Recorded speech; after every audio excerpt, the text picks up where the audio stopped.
Kwiza Kids.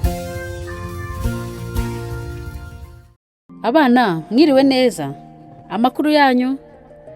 Uyu munsi tugiye gukurikirana umugani mwiza cyane witwa isega n'umuntu.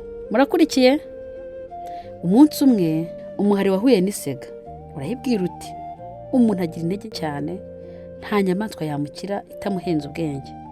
Isega iti iyo mbona umuntu rimwe risa, ni ukuri naheraga kumusumira. Umuhari uti ejo uzaze nkwereke umuntu kandi nzamugufasha. Ntushaka gusumira umuntu se? Ejo nzamukwereka.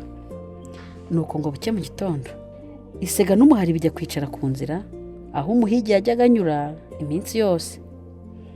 Ubwa mbere hanyura umusirikare ushaje. Isega ibaza wa muhari iti uyu niwe muntu? Umuhari uti oya, uyu yahoze ari we kera. Inyuma ya wa musaza haturuka umwana azamukurikiye. Isega iti umuntu n'uyu?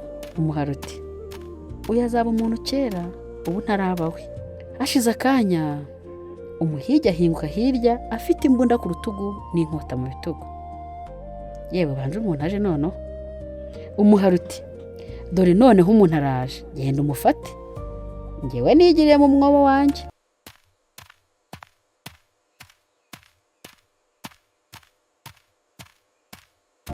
Nuko isega igenda igira ngo ifate wa muntu biga.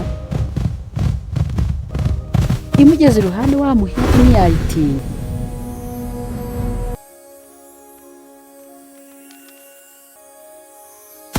Ayikubita isasu hagati y'amaso. Isega ntiyabyitaho, izinga umunya ikomeza kumusatira. Umuhigi arongera ayikubita irindi sasu. Isanga umuhari itaka cyane. Umuhari yibaza uti mbega mwana wada, aho ntiwanesheje wa muntu? Mbese yasaga nk'iyikina ku mubyimba. Isega iti ceceka, wahora n'iki? Sinarinzi intege z'umuntu, niho ugira intege z'ukuri pe. Ubwa mbere yenze inkoni yari iri ku rutugu, ayishyiramo umwuka ayinturikiriza mu maso. Baba we, biranokoza rwose, amaso arahuma. Arongera ubwa kabiri abinturikiriza mu mazuru. Mbega numva bimeze nk'unteyeho amabuye. Arongera yikuramo urubavu rumwe ararunkubita koko, naringiye gupfa pe. Umuhari uti erega umenya wahashye, ntuzongere kwirata ukundi rero. Mu Kinyarwanda baca umugani ngo ugwiga ubutwari muratabarana. Mu Kinyarwanda baca umugani kandi ngo ubwenge busumba ubugabo. Sinjye wahera hahera umugani w'isega n'umuntu.